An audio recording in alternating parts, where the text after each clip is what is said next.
అధ్యక్ష ఆ ఒక్క మాట నేను అబద్ధం చెప్పని కారణంగా, ఆ ఒక్కరోజు నేను అధర్మం చేయని కారణంగా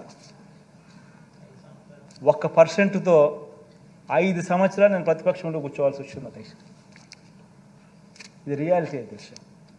ఒక అబద్ధం చెప్పిందంటే జగన్ ముఖ్యమంత్రి అయి ఉండేవాడు, అధికారంలో జగన్ ఉండేవాడు, చంద్రబాబు నాయుడు ప్రతిపక్షంలో ఉండేవాడు.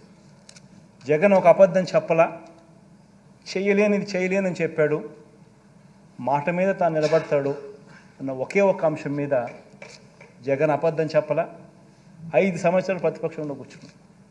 కానీ అధ్యక్ష నేను ఈరోజు కూడా చెప్తా ఉన్నా, ఈరోజు కూడా నాకు రిగ్రెట్ లేదు అధ్యక్ష. ఈరోజు కూడా నేను వెనక్కి పోయి ఆ పీరియడ్లో మళ్ళీ ఒకసారి రీవిజిట్ చేసి, ఈరోజు నువ్వు ప్రతిపక్షంలో కూర్చున్నావు కాబట్టి మళ్ళీ ఆ రోజు మళ్ళీ రీవిజిట్ చేసి మళ్ళీ అబద్ధం నువ్వు చెప్తావా అని అడిగితే ఈ రోజుకు నేను చెప్తాను అధ్యక్ష, నా నోట్లో నుంచి అబద్ధాలు రావనే చెప్తాను.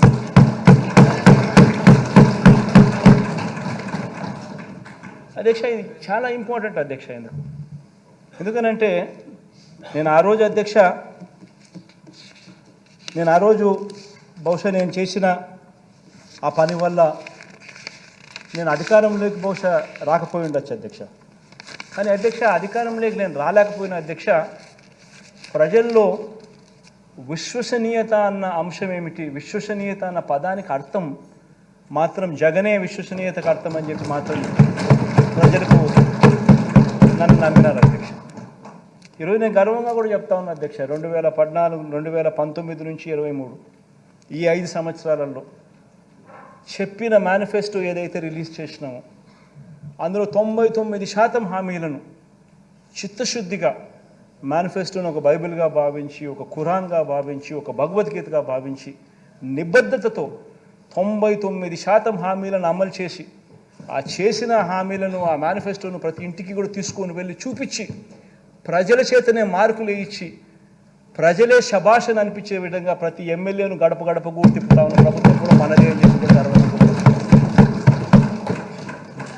అధ్యక్ష. ఇది అధ్యక్ష తేడా మనకు చంద్రబాబు నాయుడు గారికి అధ్యక్ష.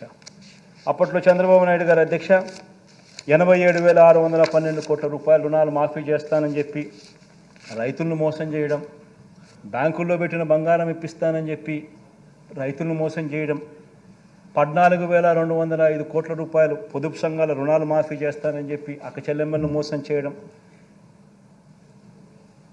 చేయడమే కాకుండా సున్నా వడ్డీని సైతం అక్టోబర్ 2016 నుంచి రద్దు చేయడం, ప్రతి ఇంటికి ఉద్యోగం ఇవ్వలేకపోతే 2,000 రూపాయలు నిరుద్యోగ భృతి ఇస్తానని చెప్పి ప్రతి ఇంట్లో ప్రతి పిల్లాడికి ఏకంగా 1,25,000 రూపాయలు బాకీ పడి అది ఎగరగొట్టి ఇలా రకరకాల పద్ధతుల్లో మోసం చేశాడు. కాబట్టి నేను గర్వంగా కూడా చెప్తా ఉన్నాను, రకరకాల పద్ధతులు ఆయన అబద్ధాలు చెప్పాడు, మోసం చేశాడు. కాబట్టి 2019లో ఏకంగా చంద్రబాబు నాయుడు గారికి వచ్చింది 175 స్థానాలకు కేవలం 23 స్థానాలు ఇచ్చి ఆయన ప్రతిపక్షంలో కూర్చుంటాడు.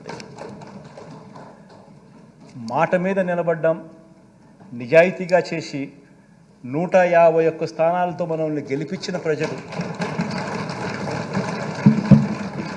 ఆ మాట మీద మనం నిలబడ్డాం కాబట్టే డే 1 నుంచి ఆ చిత్తశుద్ధిని చూపించాం, కాబట్టి డే 1 నుంచి ఆ నిబద్ధత మనం చూపించాం. కాబట్టే అధ్యక్ష 151 స్థానాలు ఇవ్వడమే కాక దాని తర్వాత జరిగిన స్థానిక సంస్థల ఎన్నికలు కానీ, ఉప ఎన్నికలు కానీ, ఏ ఎన్నికైనా తీసుకున్న అధ్యక్ష, ప్రతి ఎన్నికల్లో కూడా అధ్యక్ష ప్రజలు తమ గుండెల్లో పెట్టుకుని వైఎస్ఆర్ కాంగ్రెస్ పార్టీని గెలిపించారని గర్వంగా చెప్తాను.